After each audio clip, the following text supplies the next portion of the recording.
coloquei tomar vacina, não se preocupe. Então,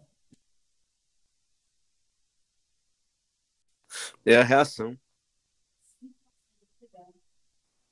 Se for assim, você realmente acha que é uma boa ideia tomar vacina? com certeza. Antes um jacaré vivo Eu do que quero, uma para pessoa ficar morta. imunizada. Vocês estão me ouvindo, não estão? Eu, pelo menos, quero continuar humano. Vocês estão me ouvindo? Eu achei da hora.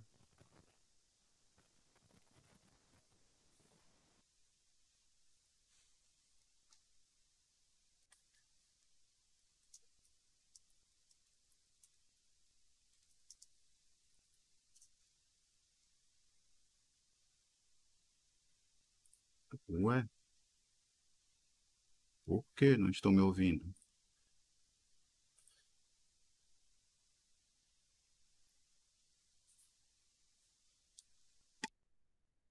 Tá ligado? Ah. Boa tarde, pessoal. Mais uma vez. Só agora eu percebi que meu microfone estava desligado.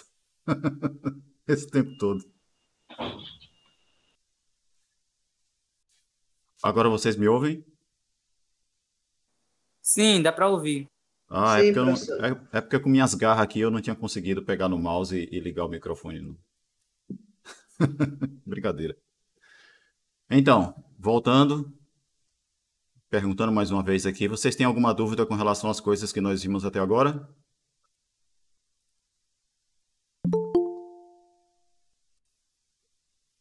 Sim Tudo ou certo, não? professor. Se tá tudo certo, então vamos começar, beleza? E antes de eu continuar, claro, né? Deixa eu tirar esse negócio aqui, porque senão vocês não vão conseguir nem prestar atenção na aula, né? Vendo esse dinossauro aí. Deixa eu tirar ele Deixa daqui. assim, pô, tá? Por quê? Pra vocês ficarem tirando print da aula gravada e ficar fazendo meme? Mas, rapaz, deixa eu voltar aqui. Me destransformar. Agora tem que tirar esse dinossauro de cima de mim, né? Pronto. Agora estamos. Agora tá tudo certo. Agora só falta, cadê o PDF aqui da aula aparecer?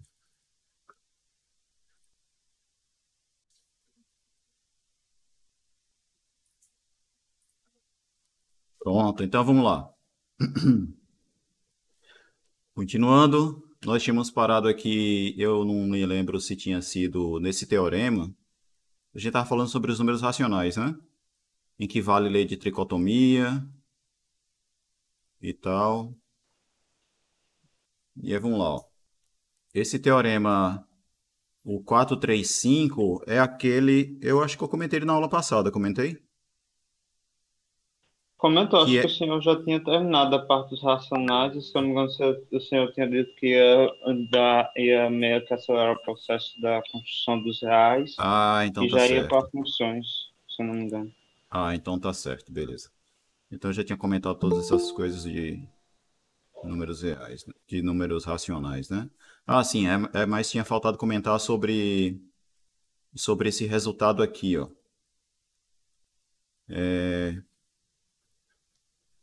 Que o conjunto dos números racionais ele é arquimediano. O que significa um conjunto ser arquimediano? Significa dizer que, dados quaisquer dois elementos no conjunto, existe um número natural n, de modo que n vezes A é maior do que B, onde A ele é positivo, tá certo? E aí o conjunto dos racionais ele é arquimediano. Isso significa dizer, deixa eu ver aqui se o tablet vai aparecer. Não.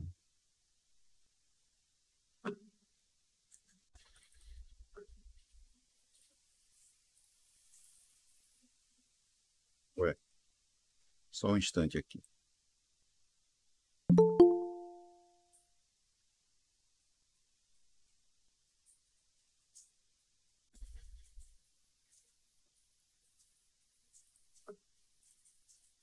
Pronto. Então, o fato de o conjunto dos racionais ser arquimediano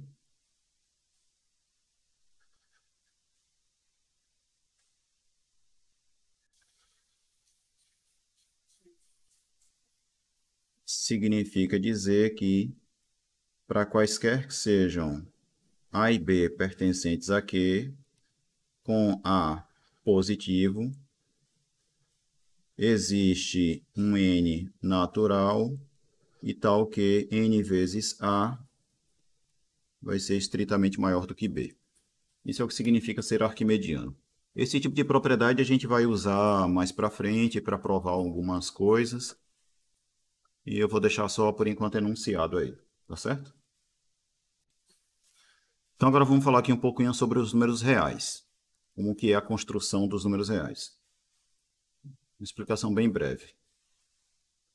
Então, o conjunto dos números reais, uma das construções dos reais é a seguinte, é via cortes de Dedekind, certo?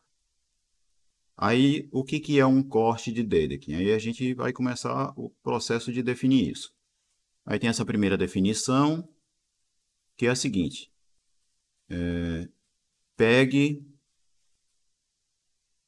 um conjunto de números racionais, certo? Pegue um subconjunto de números racionais. Aí a gente vai dizer que esse conjunto de números racionais é um corte se ele satisfaz as seguintes condições. Primeira, esse conjunto ele é não vazio e ele é diferente do conjunto dos racionais, certo? Ele não é todo o conjunto dos racionais e é não vazio. Essa é a primeira condição. A segunda condição é que, para qualquer R que você pegar em alfa e qualquer S que é menor do que R, S racional, então esse S também pertence a alfa. Beleza? E a terceira condição é que esse conjunto alfa ele não tem um maior elemento. Ou, dito de outra forma, em alfa não existe elemento máximo. Professor, repita 2 aí, por favor, a condição 2. A condição 2 é que, para qualquer elemento que você pegar em alfa e qualquer outro número racional menor do que R, isso deve implicar que S também pertence a alfa, certo? Se R pertence a alfa e S é um número racional menor do que R, então S também tem que pertencer a alfa. Ok. Beleza? Essas condições aí são realmente meio abstratas, assim. Vocês não se apavorem caso vocês não entendam nada do que dizem essas três condições aí, certo? Mas vamos ver pelo menos uns 2 exemplos de conjuntos que são corte e que não são um corte. Tá certo? Então, vamos lá. Por exemplo, o conjunto alfa, como sendo o conjunto de todos os números racionais, tais que esse número racional R é menor do que 2, isso daqui é um exemplo de corte.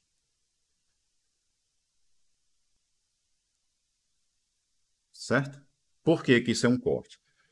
Então, vamos verificar aqui a primeira condição. A primeira condição é satisfeita porque alfa é diferente do vazio, né? Por que que alfa é diferente de vazio? Porque, por exemplo, o número 1 pertence a alfa, sim ou não? Porque 1 é menor do que 2. Se 1 é menor do que 2 e 1 é um número racional... São os principais resultados da pesquisa. Molezinha do Google.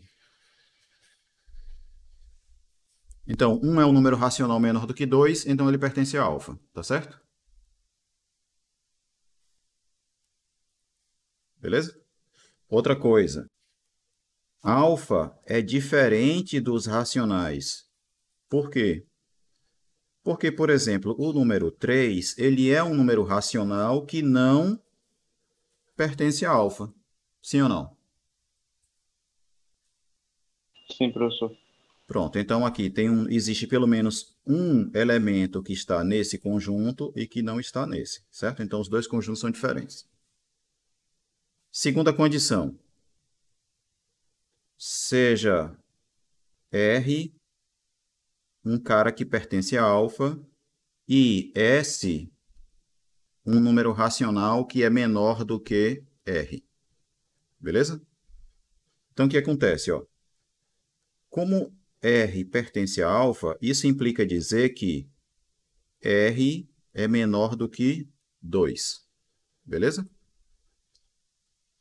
E como S é menor do que R, então isso implica dizer, vamos lá, né? Como S é menor do que R, nós temos que S também é menor do que 2, né? Pela transitividade. Tá certo? Ó, R é menor do que 2 e S é menor do que R. Então, isso significa dizer que S também é menor do que 2. S é menor do que 2 e esse S que a gente pega aqui, ele é um número racional, certo? Olha lá as condições, ó. R tem que ser menor do que alfa e S tem que ser menor do que F e tem que ser racional, para poder concluir que S está em alfa, certo? E é o que acontece aqui, ó. Se eu pegar S, um número racional menor do que R e R pertencente a alfa, então a gente vai ter S menor do que 2 e S racional. Então, ele satisfaz a condição, ó, de pertencer a R. Sim ou não? Sim, professor. Pronto, então assim, S pertence a alfa. Então, a segunda condição também é satisfeita. E a terceira condição é que alfa não tem máximo. O que significa alfa não ter máximo? A ideia é a seguinte, ó. Se R pertencer a alfa, então R é menor do que 2. Beleza? Se R é menor do que 2, o que acontece?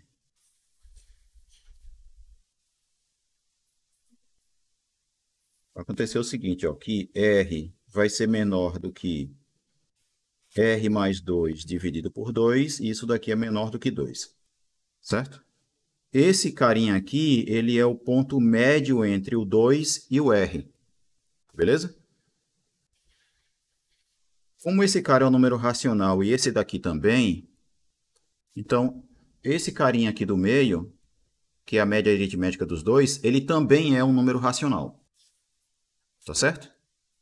Por que ele é um número racional? Porque R é racional, 2 é racional, a soma de dois números racionais é um número racional, certo? E multiplicar esse número racional por meio, que é um número racional, também é um número racional. Tá certo? E 1 meio vezes esse carinha aí é a mesma coisa que você ter ele dividido por 2. Isso daqui é um número racional. Tá certo? Então, o que você tem? Ó? A partir dessas duas desigualdades que aparecem aqui, essa e essa, você observa o seguinte, ó, que para qualquer número que eu pegar em alfa, existe um outro cara que também pertence a alfa e que é maior do que esse aqui. Tá certo? Então, é nesse sentido que você diz que o conjunto alfa ele não tem um maior elemento. Porque o que significaria ter um maior elemento? Significaria existir, sei lá, um beta em alfa, de modo que... Botar um beta não, né? Botar um S. Teria que existir um S em alfa, de modo que R é menor ou igual a S, qualquer que seja o R pertencente a alfa. Isso é o que significaria S ser um maior elemento de alfa. Beleza? E aí, voltando na desigualdade acima, o que que a gente tem? O que está sendo dito aqui é que, para qualquer elemento que eu pegar em alfa, sempre existirá um outro elemento de alfa que é estritamente maior. Então, esse conjunto não pode ter um maior elemento. Tá certo? Porque para cada elemento que eu pegar em alfa, tem um cara que é estritamente maior. Compreendido? Compreendido. Então, o conjunto alfa aqui, ele também satisfaz a terceira condição, que é a de não ter um máximo. Está repetindo. O senhor estão pedindo para repetir, professor. É isso. Então, deixa eu recapitular aqui. O que é que significaria alfa ter um elemento máximo? Vou escrever aqui, ó. Alfa tem elemento máximo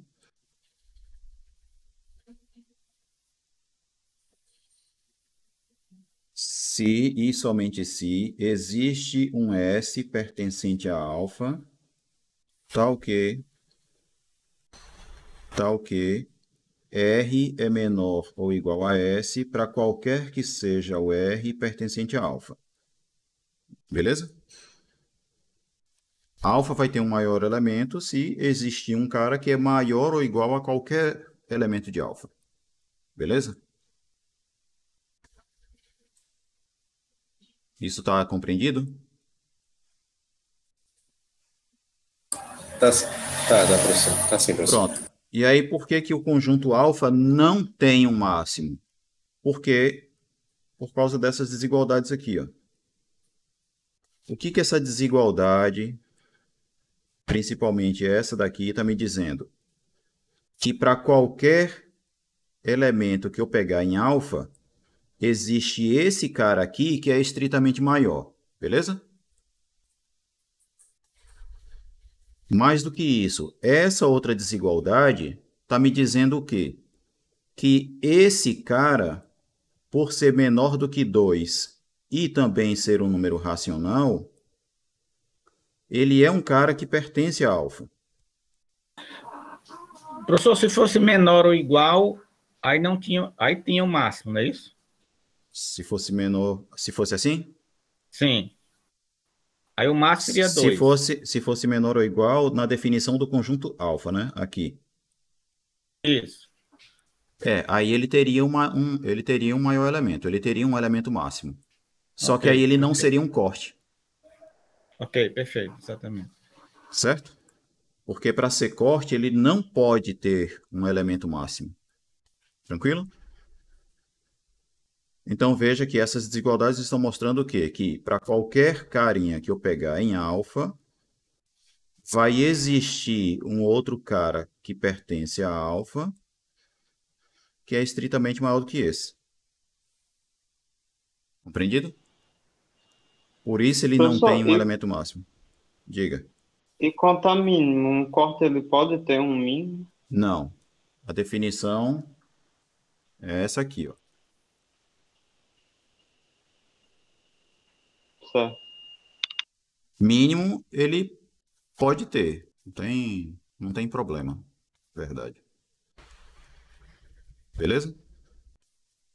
Na verdade, ele também não vai ter um mínimo, não. Por causa da segunda condição. Por causa da segunda Era mais, condição. é mais ou menos isso que eu estava pensando, só que eu ainda pensei que poderia ter um caso na qual tivesse um elemento mínimo. Mas não.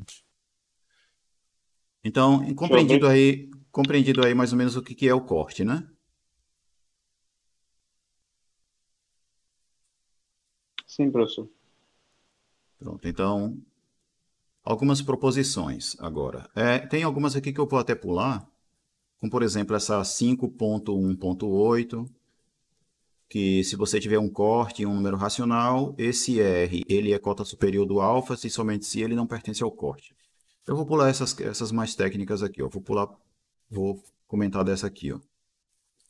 Que é o seguinte, ó, para qualquer número racional R, você pegar, o conjunto alfa definido desse modo aqui, ó, ele sempre é um corte.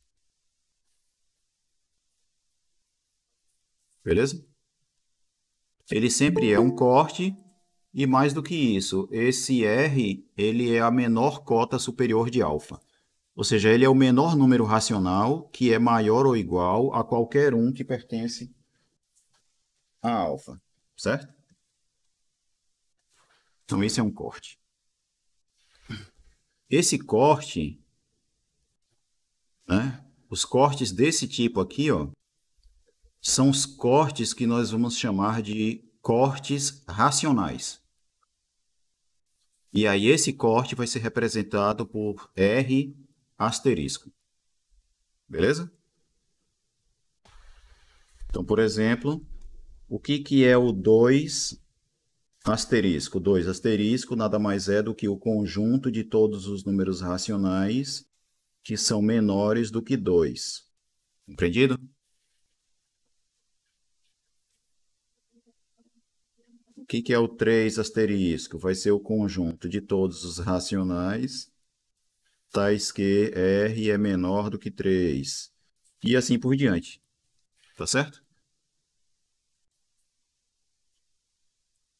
Sim ou não? Sim, professor. Sim, professor. Pronto. Então,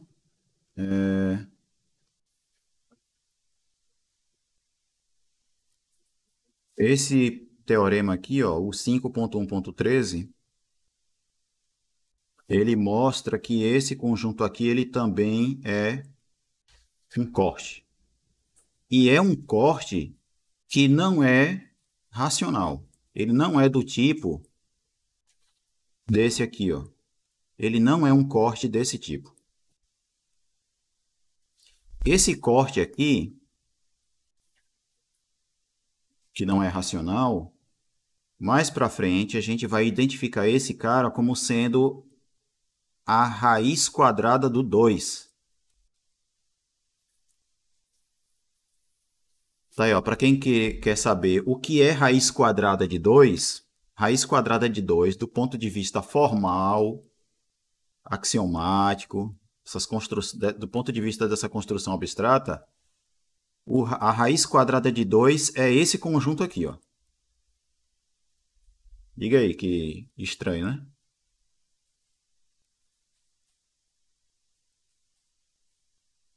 Vocês não esperavam por essa, né? Professor, ainda estou tentando entender o que é isso, mas... Pode explicar aí, professor, melhor? Bom, isso vai ser um corte.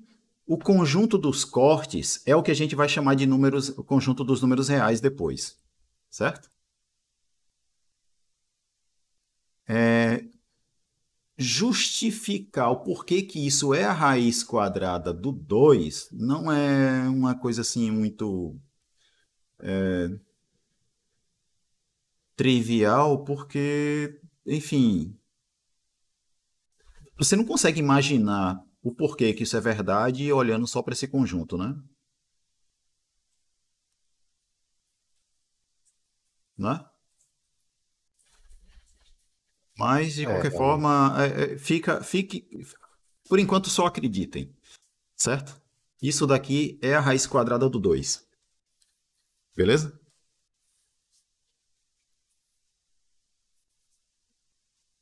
Próximo resultado. O próximo resultado é esse daqui. Esse resultado ele é técnico, não preciso enunciar ele não. Mas vamos lá, ó. No conjunto dos cortes, antes de a gente definir o que é a adição e o que é a multiplicação, a gente define primeiro qual é a relação de ordem que existe nesse conjunto. E a relação de ordem é a mais natural possível. Dados dois cortes, a gente vai dizer que um corte é estritamente menor do que o outro, certo? Se essa diferença aqui for não vazia. O que significa essa diferença entre dois conjuntos ser não vazia? Significa dizer que existe pelo menos um elemento que pertence a beta, mas não pertence a alfa. Beleza? Beleza. E aqui ele explica de forma mais precisa o que é que significa isso. Então, ó, o corte alfa é estritamente menor do que o corte beta se existir pelo menos um número racional P que pertence a beta, mas que não pertence a alfa. Tranquilo? Então, por exemplo,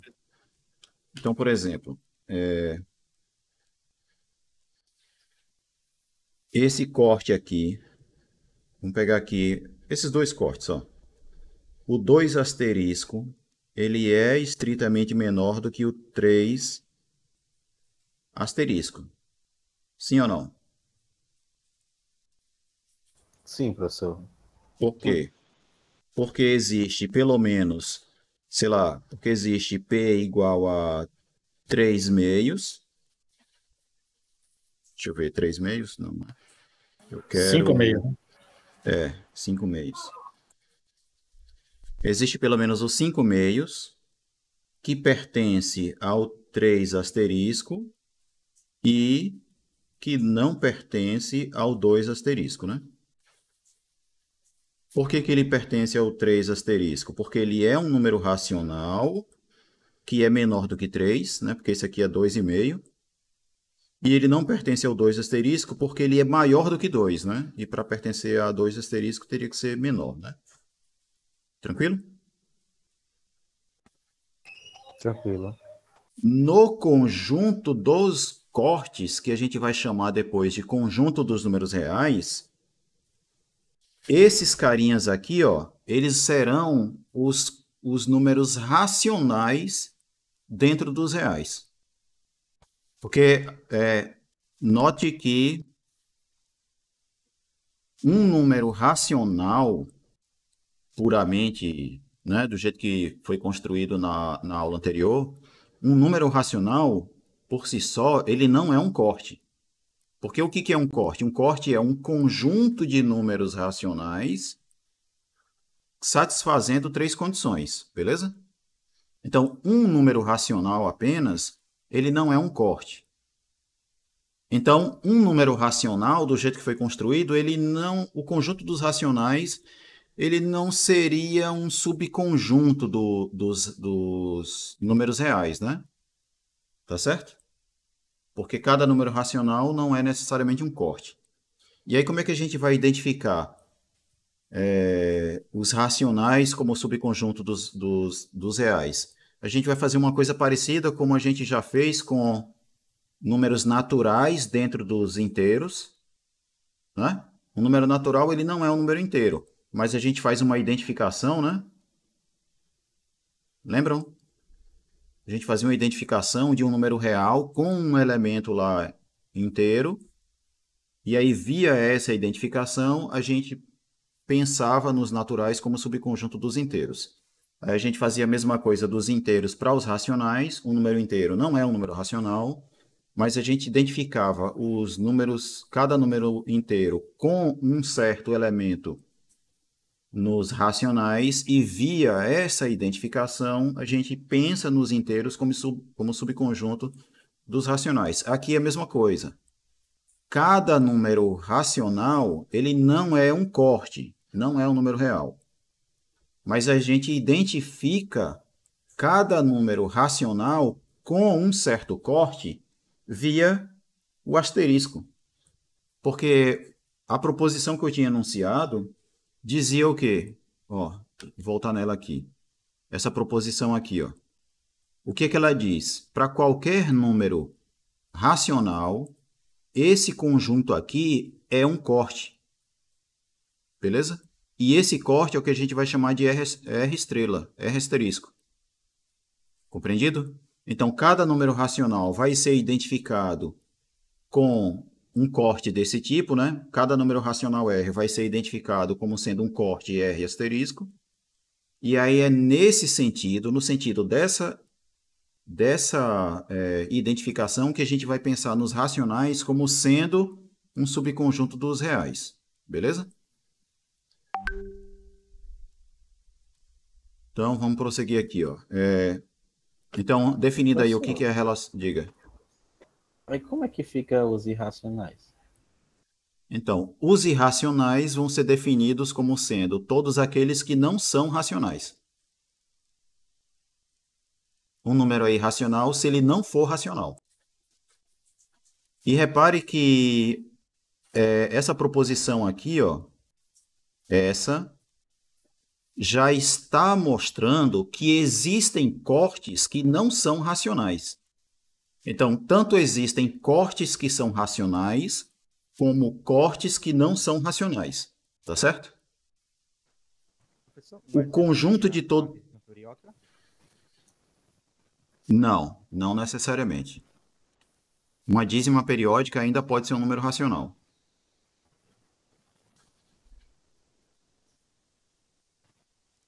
Os irracionais, eles não são uma dízima periódica. Se a gente pensar na representação decimal deles, eles vão ser números que... Aquela sequência de numerozinhos que vão aparecer depois da vírgula, essa é uma sequência infinita e não periódica. No caso de números racionais, a sequência de numerozinhos que aparecem depois da vírgula, ela pode até ser infinita, mas ela vai ser infinita periódica. E os irracionais é não periódico. Mas de qualquer forma, vamos lá, ó, aqui. Então você tem cortes que são racionais e cortes que não são racionais. Esses cortes são as coisas que nós vamos chamar de números reais. Então note que existem tanto números reais que são racionais, como números reais que não são racionais. Esses que não são racionais é o que a gente chama de irracionais, certo? Os que não são racionais são os irracionais. Beleza? Beleza. Então, essa é a ideia da construção do conjunto dos reais.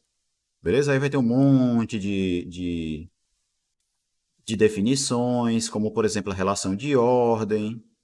Aí aqui você define o que significa um corte ser positivo, negativo, não negativo e não positivo. Certo? Um corte ele vai ser positivo se ele for maior do que o zero asterisco. Certo? Tranquilo? Por exemplo, ó. Por exemplo. Tranquilo. Esse corte racional aqui, o 2, asterisco. Ele é positivo, ou seja, ele é maior do que o corte racional zero asterisco? Sim, não é? Sim.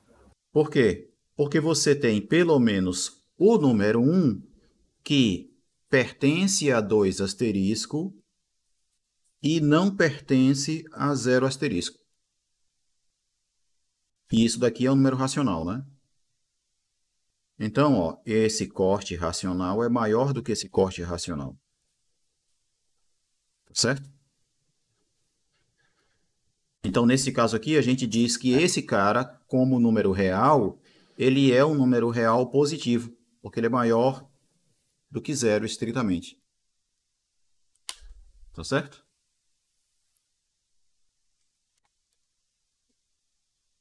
Beleza? Beleza. E aí vem mais coisinhas, né? Aqui esse resultado ele é só um resultado técnico. Veja que no conjunto dos cortes, a lei de tricotomia continua válida. Se você pegar quaisquer dois cortes, você vai ter que ou os dois cortes são iguais, ou um deles é estritamente menor do que o outro. Certo? Tranquilo? Certo, tranquilo. Essa relação aqui, ela é uma relação de ordem no conjunto C. Note que isso que foi definido aqui, ó, isso daqui ainda não é uma relação de ordem, certo? Isso não é uma relação de ordem. A relação de ordem que vai existir entre números reais vai ser definida dessa forma aqui, ó. O que que o cara fez? Primeiro, a gente definiu o que significa isso, certo? E aí, para definir o que é isso, a gente define como? Eu vou dizer que alfa é menor ou igual a beta se e somente se alfa é estritamente menor do que beta ou alfa é igual a beta, certo? Ou ele verifica isso, ou ele verifica isso, para poder dizer que isso daqui é verdade. E aí, isso daqui é que é uma relação de ordem. Tranquilo? Então, repare que já é diferente de como a gente vinha fazendo antes, né? Nos naturais, nos inteiros e nos racionais, primeiro a gente definiu a relação de ordem, não foi? Para depois definir o que é a desigualdade estrita? Aqui nos reais, não. Primeiro a Sim, gente define foi. Primeiro a gente define o que é isso daqui para depois definir a relação de ordem, por meio dessa equivalência aqui. Sim, tanto que eu até fiquei aqui meio. Porque, tipo, Mas porque tinha a sido gente feito falava diferente mesmo. Tinha sido feito diferente isso. mesmo, nos naturais, nos inteiros e nos racionais. Pois é, e nos outros a gente definia o menor, que o estritamente menor, como sendo menor Isso. igual e diferente. Antes a gente definia esse cara assim, né?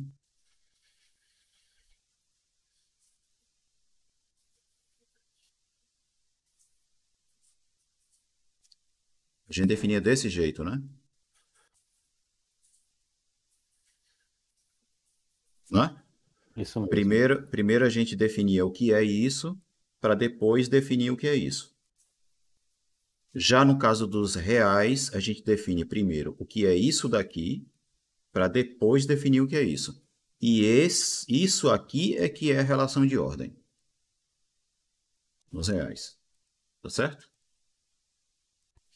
Então, voltando aqui, ó, esse teorema aqui está mostrando que se você pegar dois cortes, esse conjunto aqui também vai ser um corte.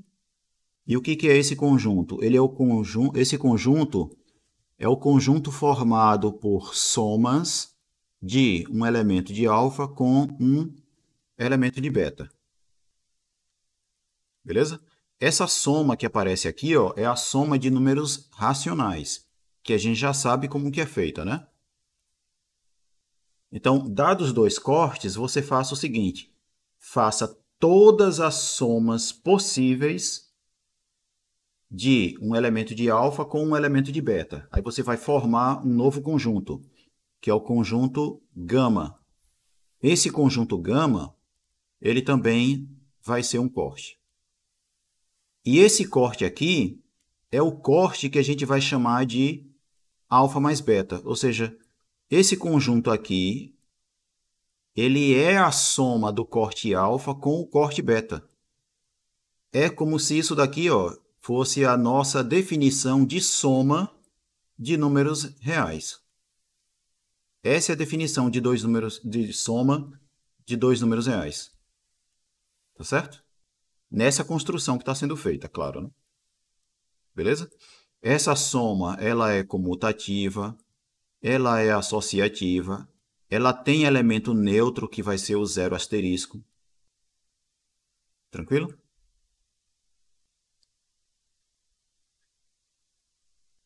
É possível definir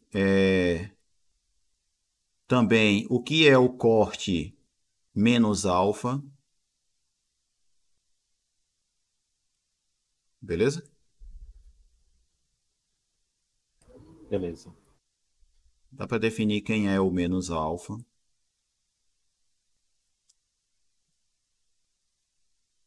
E esse menos alfa é justamente o cara que, quando somado com alfa, vai dar o corte zero asterisco, que a gente vai chamar de oposto. Ou seja, isso está nos dizendo o quê? Que para qualquer número real, né, para qualquer corte, existe um outro número real ou um outro corte que, somado a alfa, o resultado dá zero. Certo? E aí a gente define a subtração de dois números reais ou dois cortes desse modo aqui, igual a gente fez nos inteiros e nos racionais.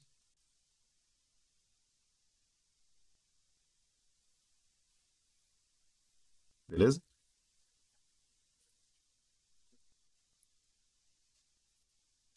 Proposição, ó. É tipo um jogo de sinal, né? O menos com menos dá mais aqui, ó. Também. Compatibilidade da relação de ordem com a adição, ou seja, se você tiver um corte menor ou igual a outro, se você somar um mesmo corte dos dois lados da desigualdade, a desigualdade se mantém. Certo? Certo. Próximo resultado. Se você tiver dois cortes não negativos, o conjunto gama definido desse modo bem estranho aqui, ó, ele também é um corte, e esse corte é o que a gente vai chamar de produto ou multiplicação entre os cortes alfa e beta. Beleza? Então, ó, pelo menos para o caso de você ter dois cortes que são não negativos, a multiplicação entre eles é definida desse jeito aqui. Lembrando que todo corte aqui é o que a gente vai chamar de um número real, certo? Então, é como se esse conjunto aqui, ó, fosse a definição de produto ou multiplicação de dois números reais não negativos. Na construção dos reais, primeiro a gente define o que é multiplicar dois caras não negativos para depois definir exatamente o que é que significa multiplicar quaisquer dois números reais. Tá certo? Aí, antes de fazer isso, a gente define o que é módulo. O que é o módulo de um número real ou um corte? O módulo de um número real vai ser o próprio número real se ele for maior ou igual a zero, e vai ser o menos alfa se ele for menor do que zero. Beleza? Igual já tinha sido feito no conjunto dos inteiros e dos racionais. Aí o que essa próxima proposição diz? Essa aqui, ó. Ela está dizendo que se você tiver um número real que é negativo, menos esse número real vai ser positivo. Tá certo? Ou seja, é como se botar o sinal de menos antes de um número real, você realmente mudasse o sinal dele. Se ele é negativo, menos ele vai ser positivo. Beleza? E aí tem uma proposição mostrando que o módulo é sempre maior ou igual a zero e só é zero se o próprio cara for igual a zero. Beleza? Essa próxima definição, aí sim, nós temos aqui o que é que significa eu fazer o produto de quaisquer dois cortes. É você tomar um desses três casos aqui. Então, o produto alfa de alfa por beta vai ser igual a isso daqui, caso o alfa seja negativo e o beta seja não negativo. Se alfa for negativo e o beta for não negativo. Certo? E ele vai ser igual a isso daqui também, caso o alfa seja não negativo e o beta seja negativo. E vai ser igual ao produto dos módulos aqui, caso os dois cortes sejam negativos. Tranquilo?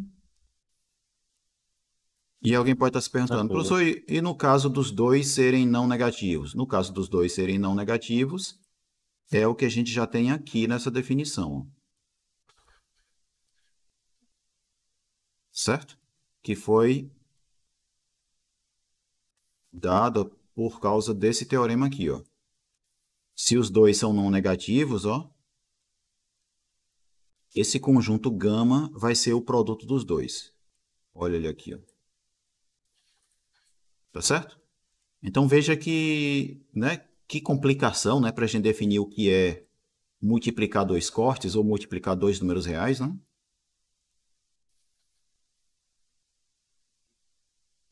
Não era? Mas é assim mesmo. É, realmente. Mas pelo menos agora sim, vocês sabem que existe uma forma de você definir de forma matemática, precisa, axiomática, o que é multiplicar dois números reais. Beleza? Professor, Antes, diga. o senhor irá abordar esses assuntos na avaliação do dia 10? Não, não. Eu falei isso na aula passada. Isso daqui Certo. são coisas que eu tô expondo para que vocês saibam que existe, sabe? Para que saibam que existe. Mas não vou cobrar. Não penso em cobrar em prova, não. Ok. Certo? Se eu dissesse que isso ia estar na prova, eu ia estar vendo uma galera desesperada, não? Com certeza. Real. Apesar de ser Re- complicado, é bem real- interessante ver a real construção de mesmo. todos os conjuntos. Por isso que eu tô só mostrando e não vou cobrar em prova, porque eu quero e justamente acho interessante. Não fique estressado, preocupado e desesperado, porque isso vai ser assunto de prova. Só o desesperado? Acho que já teria gente pensando em desistir da matemática, né? Então vamos lá, ó. Próximo teorema aqui, ó, é só para garantir que a multiplicação é comutativa, ela é associativa e ela também tem elemento neutro. Beleza? O próximo teorema é o teorema que vai ajudar a gente a definir o que significa o inverso multiplicativo de um número real. Qualquer número real diferente de zero, a gente define o inverso como sendo isso daqui, ó. No caso dele ser negativo, né? E no caso dele ser positivo, o alfa a menos 1 vai ser definido desse modo aqui, ó.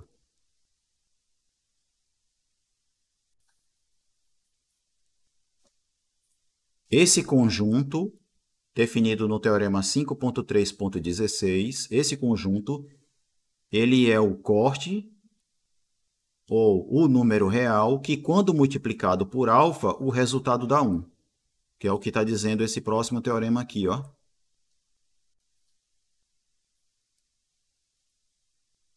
Beleza? Beleza. Então, enfim, tá aí essas coisas. A multiplicação ela é distributiva. Ela é distributiva com relação à soma. Olha aí, ó. Valem essas coisinhas também, ó. Menos alfa vezes beta é a mesma coisa que alfa vezes menos beta, que é a mesma coisa que o menos alfa vezes beta, que também é a mesma coisa, né? Você ainda tem essa outra coisinha aqui, né? Que o menos alfa vezes menos beta é igual a alfa vezes beta. É tipo o jogo de sinal aí, né? Compatibilidade da relação de ordem com a multiplicação, que é, se você tem dois números reais em que um é menor ou igual ao outro, a desigualdade se mantém caso você multiplique os dois lados por um cara que é não negativo, certo? Ou seja, multiplicar por alguém maior ou igual a zero, a desigualdade é preservada. E é claro que ela vai inverter se você multiplicar por um cara que é negativo, tá certo? No conjunto dos números reais, é sempre verdade que alfa vezes zero é igual a zero, né? Para qualquer número real alfa, multiplicar por zero, o resultado dá zero. Beleza? Outra coisa, para quaisquer dois números reais que você pegar, se o produto entre eles é igual a zero, então necessariamente um deles é igual a zero. Lembra que a gente já tinha isso no conjunto dos números inteiros Aliás, dos naturais, dos inteiros e dos racionais, Sim, os professor. reais continua valendo. Beleza? Esse próximo teorema é o que faz a identificação entre números racionais e números reais, certo?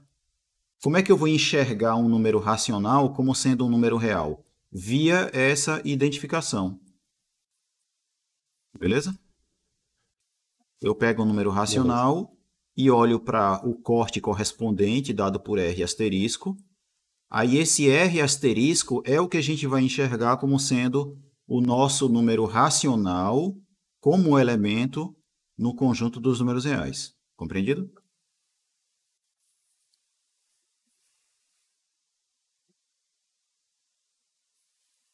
Esse teorema aqui também, ó, é extremamente importante, certo?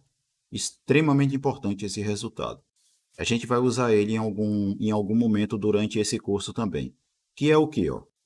Esse resultado está dizendo o seguinte, ó, se você pegar quaisquer dois números reais, em que um é estritamente menor do que o outro, entre esses dois números reais existirá um número racional.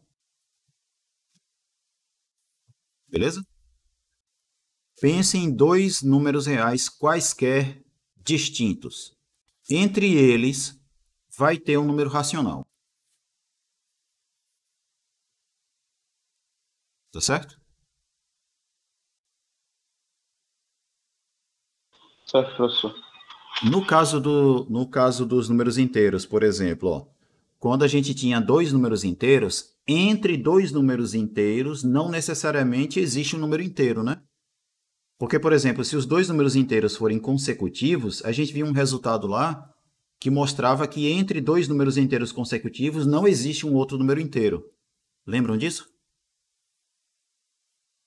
Lembro sim. Sim, professor. Agora, no caso dos racionais, ó, entre quaisquer dois números reais, sempre tem um número racional ali no meio. Beleza?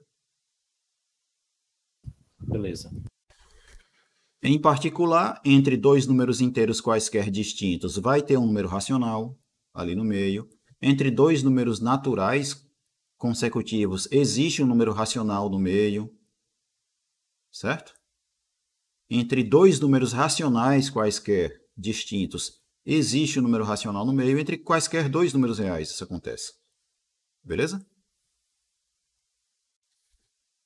Beleza, professor. Notem que é razoável a gente pensar que entre dois números reais sempre existe um número real, não é? É razoável isso. Mas o que está dizendo aqui é mais do que isso, né? Não é só entre dois números reais existir um outro número real. É existir um outro que seja racional, tá certo?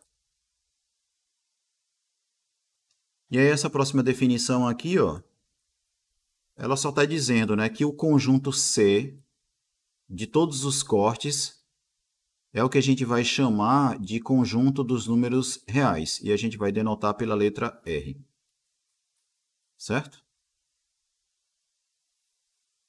Então tá aí a construção do conjunto dos números reais via cortes de Dedekind, certo? E aqui esse teorema, que é o teorema de Dedekind, é um teorema também bem importante e que está dizendo o seguinte, ó. Se você pegar quaisquer dois subconjuntos de números reais, satisfazendo essas condições aqui, ó, pegue A e B, subconjuntos de R, tais que a união entre eles é todo R, esses dois conjuntos são disjuntos, os dois são não vazios e tem essa propriedade aqui, ó, todo elemento de A é menor do que todo elemento de B. Ó, se alfa pertence a B, se alfa pertence a A e beta pertence a B, então alfa pertence a B. Então essa condição aqui está nos dizendo que todo elemento de A é menor do que todo elemento de B. Beleza? Se você tiver dois subconjuntos de R com essas propriedades, o teorema de Dedekind está dizendo que entre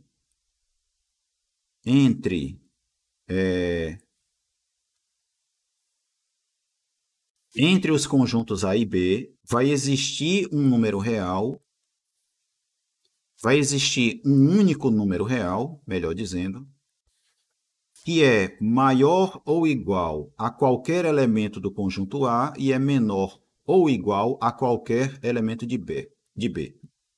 Certo? Aí ele vai dar um exemplo de um conjunto. Deixa eu ver aqui onde é que ele vai trazer isso. Esqueci de botar aqui.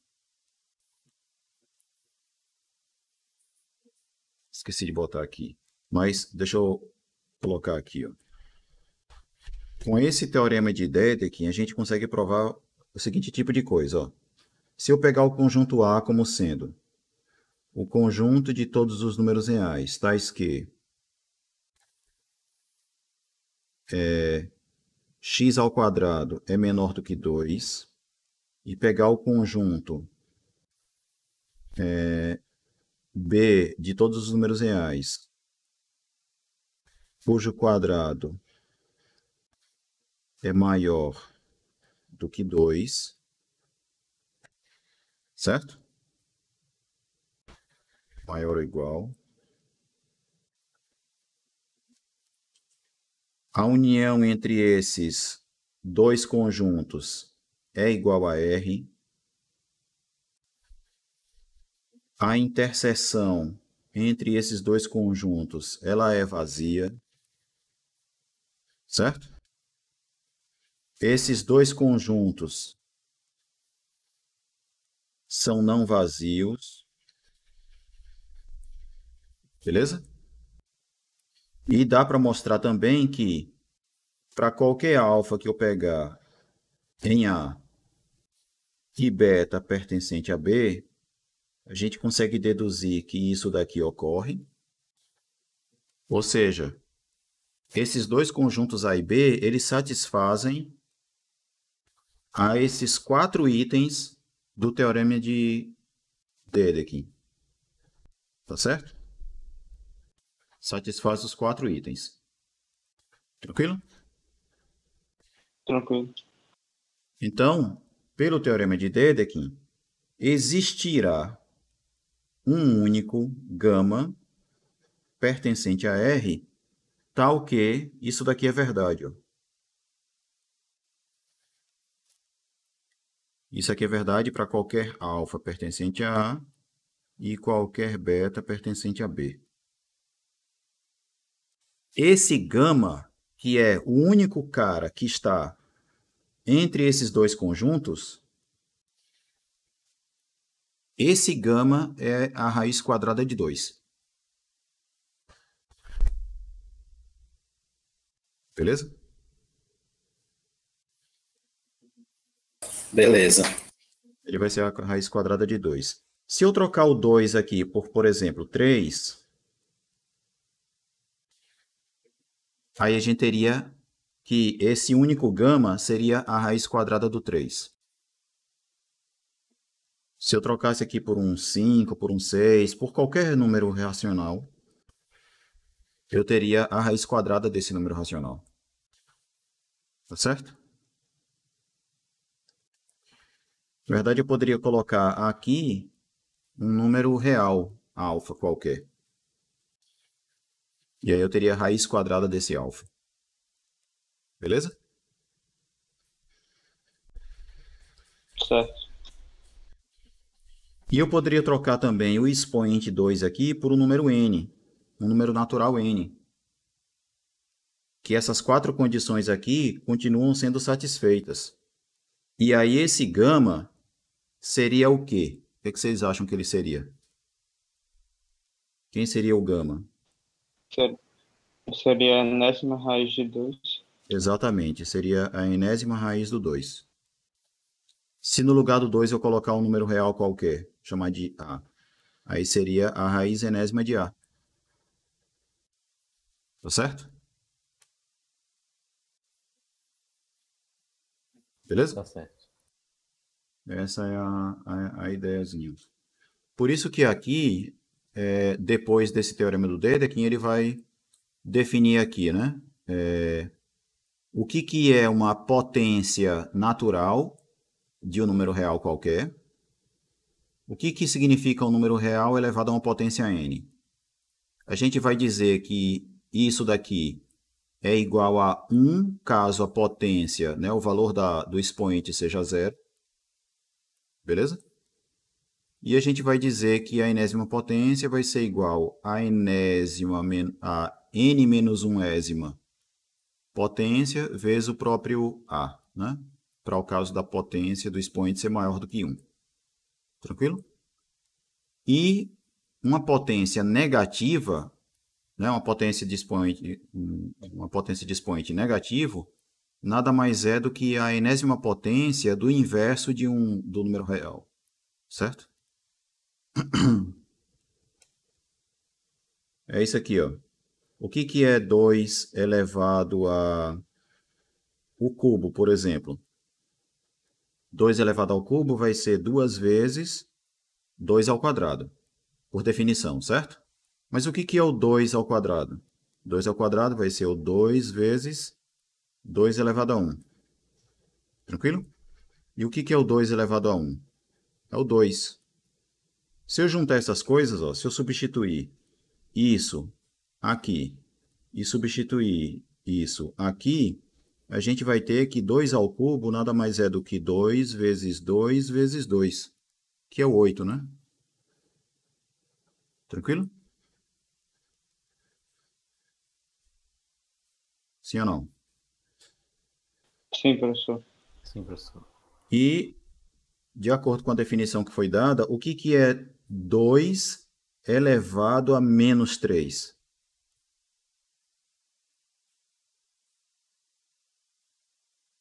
Dois elevado a menos 3 é o 2 elevado Vai a ser menos 1 2 elevado a menos 1 elevado a ao 3. cubo. Exatamente.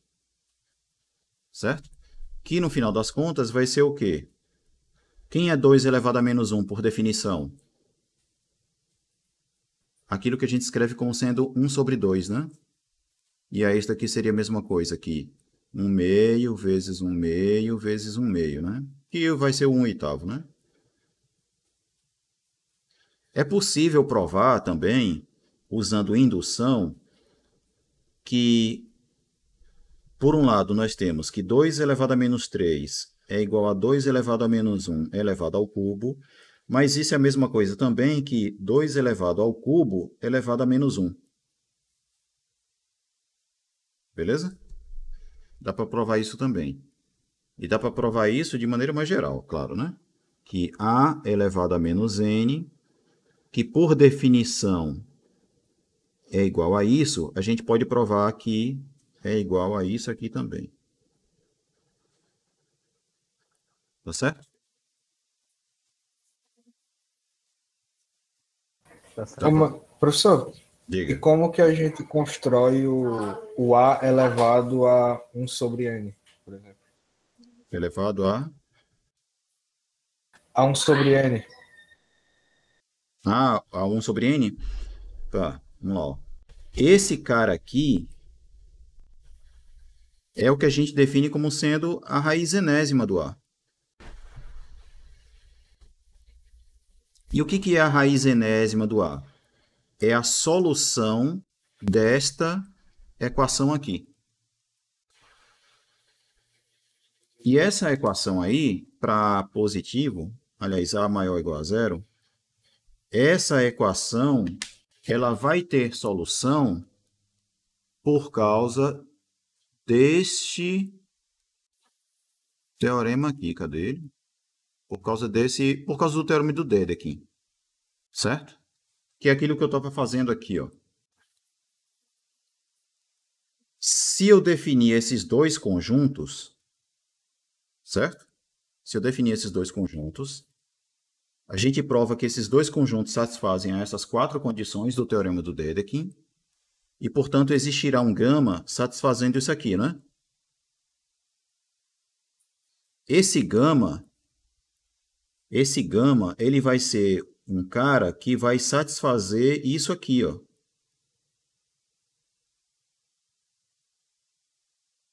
Beleza? Beleza. Ele vai ser um cara que vai satisfazer essa equação aqui. Eu não vou detalhar aqui o porquê que ele satisfaz essa equação, mas esse gama é um cara que satisfaz essa equação. Certo? Vamos para A maior ou igual a zero. E aí, o cara que é solução dessa equação é o que a gente chama de raiz enésima. Beleza?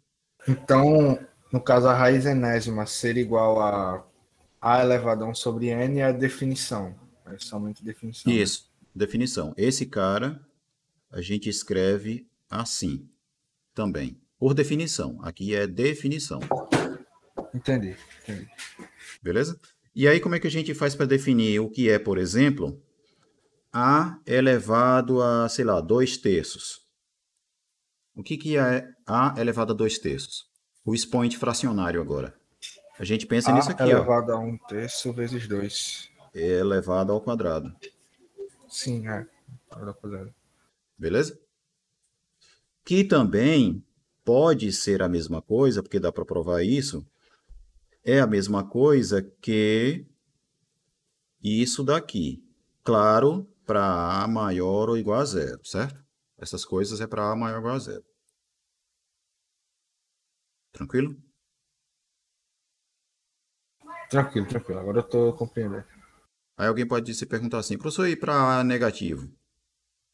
Para A negativo, aí a gente tem alguns problemas. Porque, por exemplo, ó, no caso de menos 1 elevado a meio, isso não é um número real. Isso não dá um número real. Porque no conjunto dos números reais, a equação x² igual a menos 1, ela não tem solução nos reais. Veja o que... Beleza? Porque no conjunto dos números reais, o quadrado de qualquer número real sempre... Como na escola. O conjunto dos números reais é formado pela união de outros 4 conjuntos numéricos... Deixa ela terminar de falar, né? ...inteiros, racionais e irracionais. Pode-se Tá representar... bom, velho. Como é que eu desligo isso, bicho? Com a expressão R igual a N ou Z o que eu I. Não tá aparecendo aqui. Vixe. Tá, beleza. Entenderam o que a mulherzinha do Google explicou aí sobre o que é o conjunto dos números reais, né? Beleza? Ah, meu Deus. Eu tenho que arrumar um jeito de desligar ela durante a aula, senão... Então, o que eu ia dizendo? O que eu estava dizendo, ó, no conjunto dos números reais, é sempre verdade que o quadrado de um número real é sempre maior ou igual a zero. Beleza?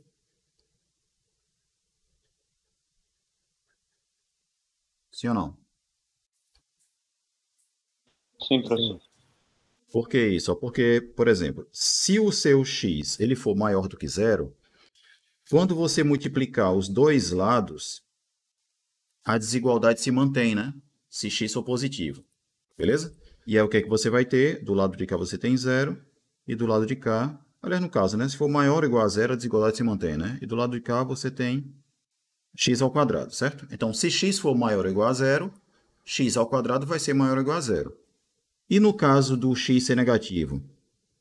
Se x for negativo, quando eu multiplico os dois lados por um cara negativo, a desigualdade inverte, né?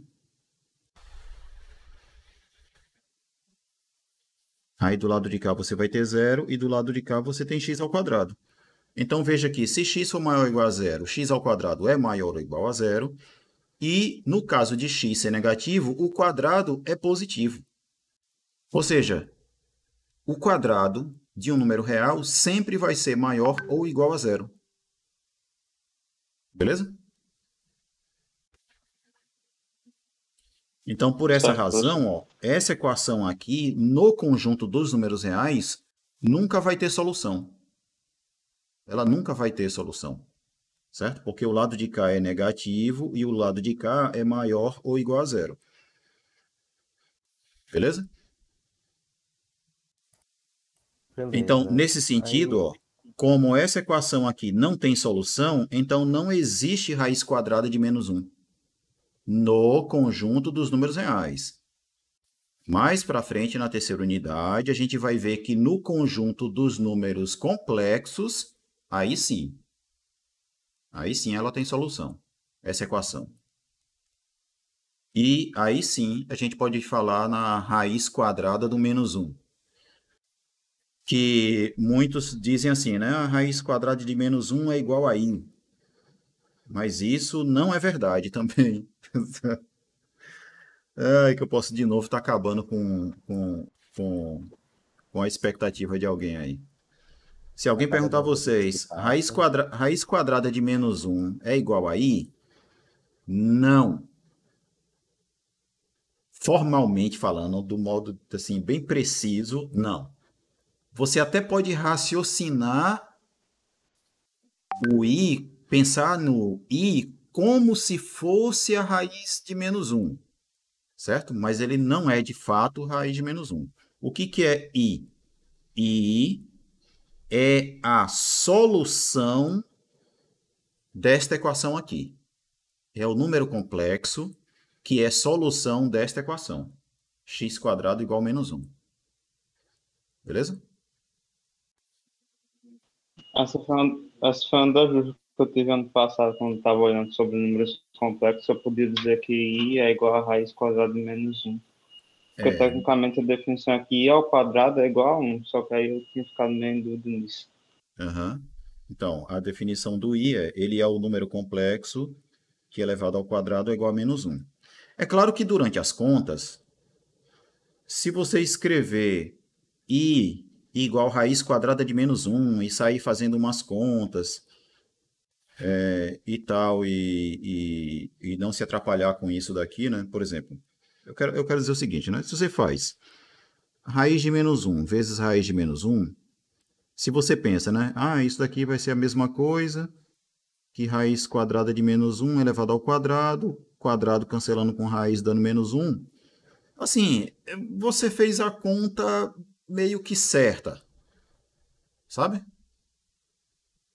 Meio que certa.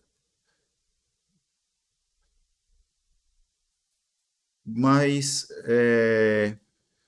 não é por causa disso que você pode dizer que i é igual a raiz de menos 1. É um negócio, é uma questão sutil, sabe? É uma questão sutil. Entendi. Beleza? Então, voltando aqui, então aqui está definido o que é a potência, né? E tal. Aí tem algumas propriedades, que a potência de um produto é produto das potências. Beleza? Isso aqui é conhecido de vocês, né? Certo? Certo. Potência de um produto, produto das potências. Produto de potências que tem uma mesma base. Você repete a base e soma os expoentes, né? Vocês aprendem assim na escola, né? Mas isso tem uma razão de ser e a gente prova que essas coisas aqui são verdadeiras usando indução matemática. Certo? Tem essa propriedade aqui também, ó, que potência de potência. Aí você repete a base e multiplica os expoentes. Tranquilo?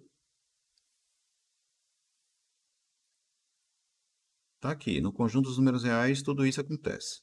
E aí, teorema aqui, ó, que inclusive reforça o que eu já estava dizendo, ó, que se você tiver A, um número real positivo, e N, um número natural, no conjunto dos números reais, essa equação aqui, ela sempre tem uma única solução positiva.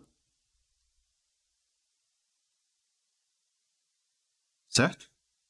E aí, essa solução positiva dessa equação é o que a gente chama de raiz enésima de A. Tá certo?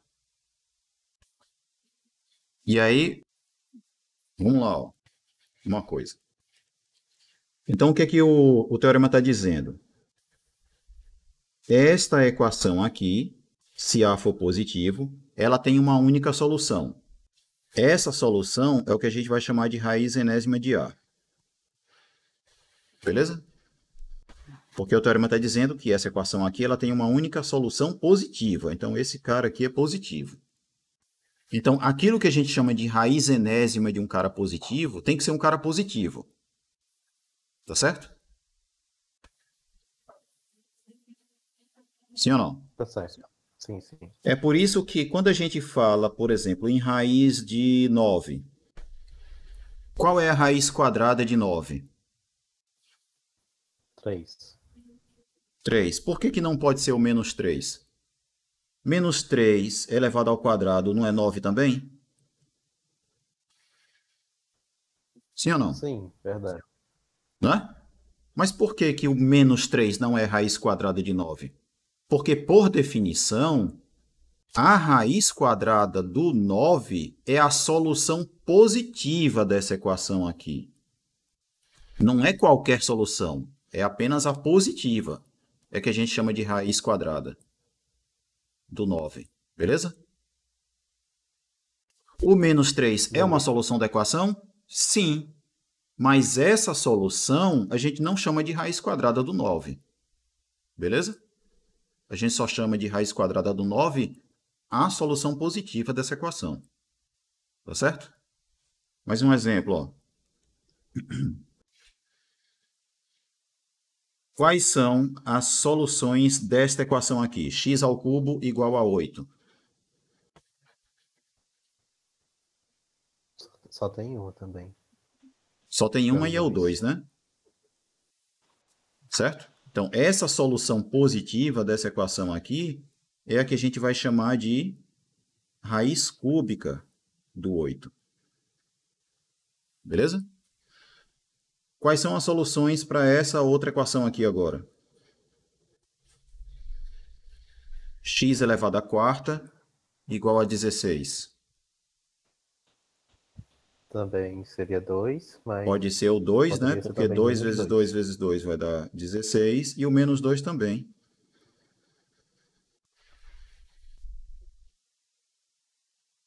Beleza? Porque, ó, menos 2 vezes menos 2 é a mesma coisa que 2 vezes 2, né? É um teorema.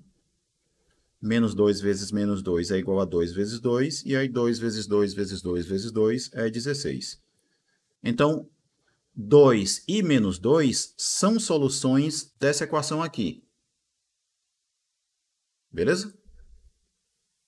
Mas quem é a raiz quarta de 16? 2. É o 2. E não o menos 2. Compreendido? Tudo certo? Então, é o que foi definido aqui, ó. É o que você tem nesta definição. Além de outras coisas, né? Aqui está definindo, ó, o que significa uma potência com expoente fracionário. Certo? Expoente fracionário não negativo. E aqui, ó, expoente fracionário com o expoente negativo. Ó. Como é que define isso? Define assim, ó. Ó. Você pega o inverso do A e eleva o expoente m sobre n. Então, por exemplo, o que é 3 elevado a menos 2 terços? O que é isso? É o 3 elevado a menos 1 elevado Isso. a 2 terços. A 2 terços. E aí, o que é esse cara elevado a 2 terços? É 1 terço elevado a 2 terços. Vai ser igual a... Vamos botar assim, né? O 3 elevado a menos 1 elevado a 1 terço e isso elevado ao quadrado. Beleza? Sim, sim. Beleza. Essa é a ideia. Que no final das contas vai ser a mesma coisa que 1 terço elevado a 1 terço elevado ao quadrado E aí, como é possível mostrar, quando a gente faz isso daqui, é a mesma coisa que fazer 1 elevado a 1/3 dividido por 3 elevado a 1/3 e tudo isso elevado ao quadrado. 1 elevado a 1/3 vai dar 1, vai ficar 1, e aqui embaixo vai ficar 3 elevado a 1/3. E aí tudo isso vai estar elevado ao quadrado. E isso aqui vai ser a mesma coisa que 1 elevado ao quadrado sobre 3 elevado a 1/3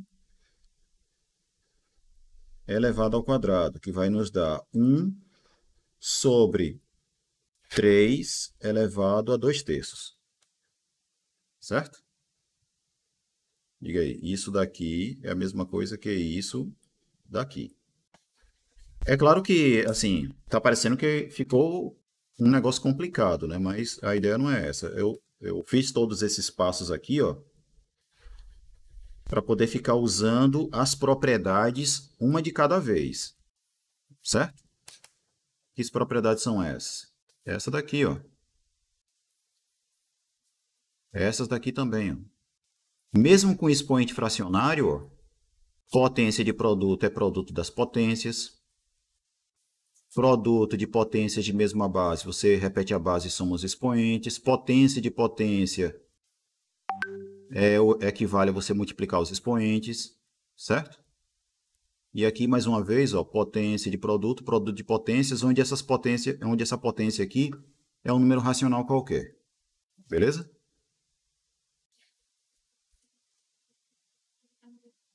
Tá certo? E aí dá para provar que no caso de você ter, por exemplo, A sobre B elevado a um expoente R é o mesmo que isso daqui, ó. Por quê? Porque, vamos lá, ó. Em primeiro lugar, isso daqui é a mesma coisa que A vezes B a menos 1. Sim ou não? Sim, professor. Aí, quando eu elevo os dois lados aqui ao expoente, a potência R, eu vou ficar com a potência de um produto. Potência de produto é o quê? Produto das potências. Então, eu vou ter isso daqui. Sim ou não? Sim. E isso daqui vai ser a mesma coisa que o quê? Mesma coisa que o quê? 1 elevado a R sobre B elevado a Vai R. ficar, ó, É 1 sobre B vai ficar elevado a R. B elevado a menos R, que, como eu falei, né, dá para mostrar que é a mesma coisa que isso daqui, ó. E isso daí vai ser o quê? Vai ficar A elevado a R, e aqui vai ficar 1 sobre B elevado a R. E isso é A elevado a R sobre B elevado a R. Compreendeu? Então, no quociente entre dois números reais, ó, quando você eleva a uma certa potência, você vai ter a potência entrando no de cima e a potência no de baixo. Então, por exemplo, 2/3 elevado ao quadrado vai ser o quê? 2 ao quadrado sobre 3 ao quadrado, que vai dar 4/9, né? É isso? Isso. Pronto, então tem todas essas coisinhas aí, certo?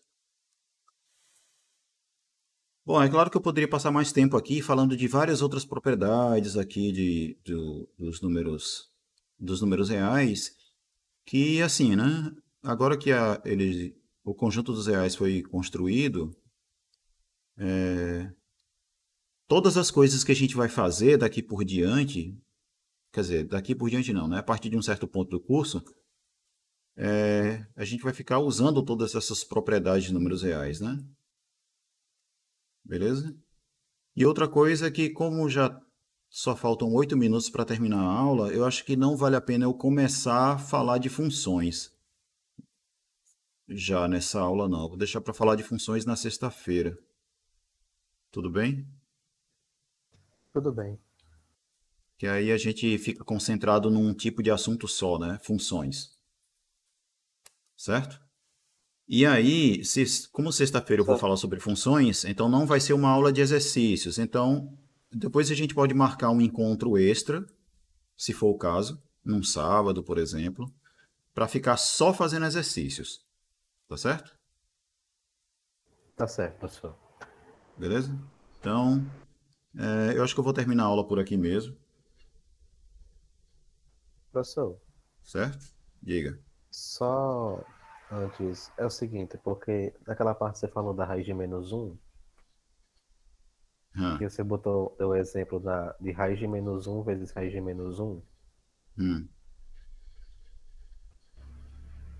botei aí isso. isso ainda daria raiz, isso ainda daria a raiz de -1 ao quadrado, Sim. aí o resultado não seria o módulo, Não.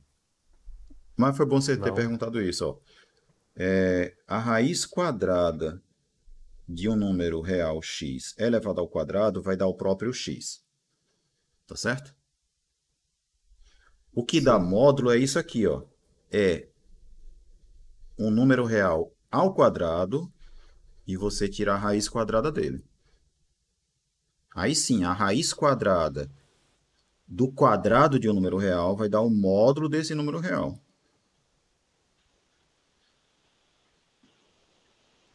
Por exemplo, ó, que você teria isso aqui. No conjunto dos números reais, isso aqui dá o quê?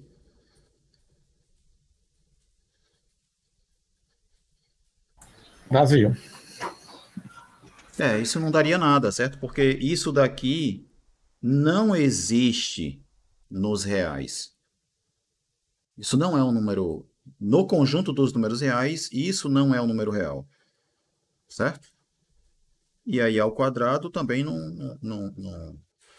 aí não faria sentido, né? Levar ao quadrado um cara que nem existe como número real. É claro que no contexto dos números complexos ainda até que faz sentido. Beleza? Agora o que que é isso aqui?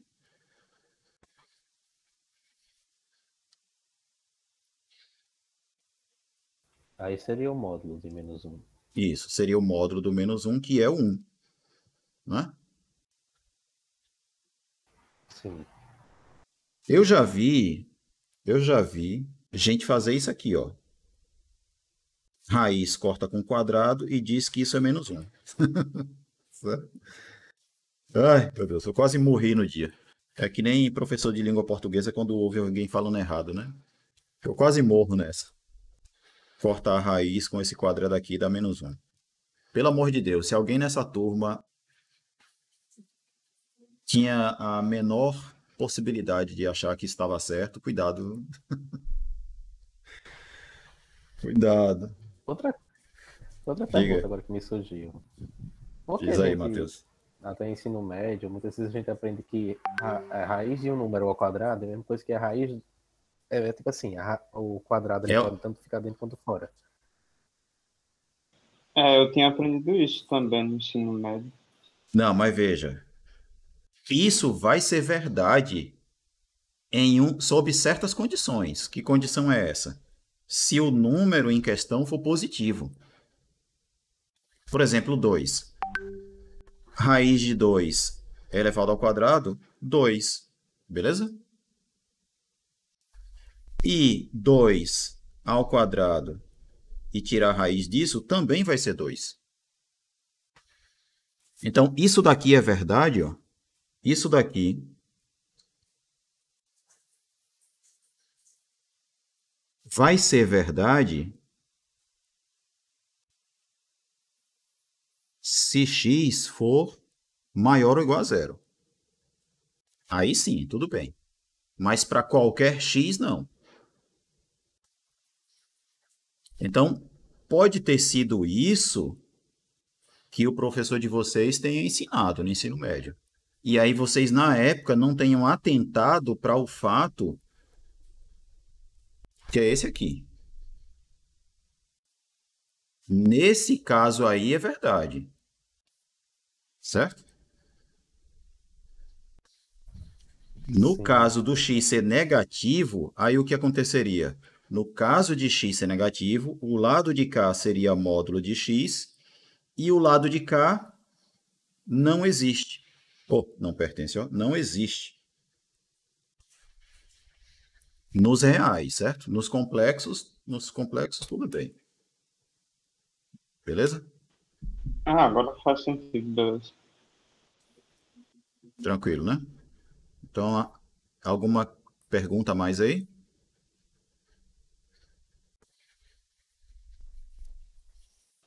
Eu acho que Tudo só, show. por enquanto. Não, né? Então, acho que podemos terminar a aula por aqui, né? Então, tenham todos aí uma boa tarde. Até sexta-feira. Beleza? Valeu, professor. Tchau, professor. Até Beleza, sexta-feira. Tchau. Tchau. Tchau, pessoal. Tchau.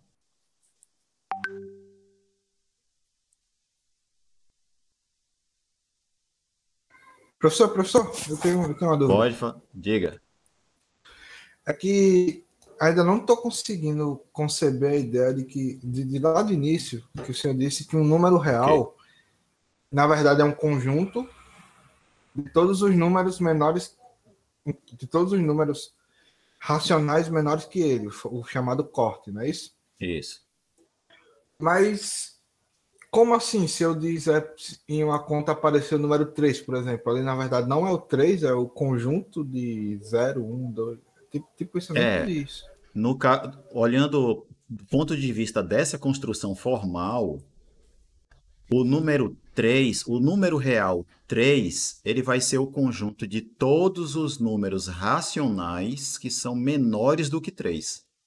Mas você não precisa se preocupar com a forma como o número real é definido, não. A gente vai trabalhar com os números reais do mesmo jeito que vocês trabalharam sempre.